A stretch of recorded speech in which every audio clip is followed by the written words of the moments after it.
Putra Siregar marah besar ketika namanya disangkut pautkan dengan kasus afiliator aplikasi ilegal.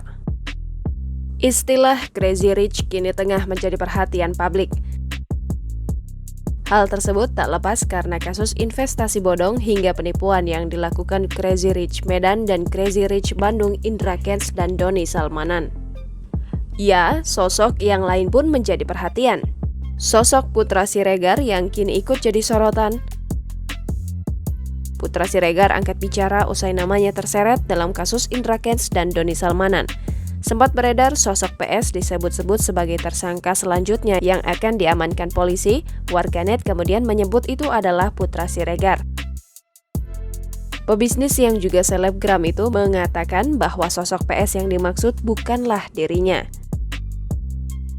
Putra Siregar mengatakan bahwa dirinya tidak ada riwayat ataupun jejak sebagai afiliator trading. Ia menegaskan bahwa selama ini dirinya hanya sebagai pekerja yang produknya nyata. Setelah Indra Kents dan Doni Salmanan diamankan terkait aktivitasnya sebagai afiliator investasi bodong, polisi kemudian memburu para afiliator lainnya.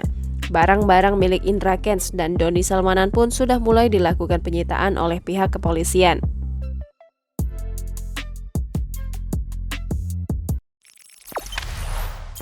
Jangan lupa subscribe, share, komen, dan like ya!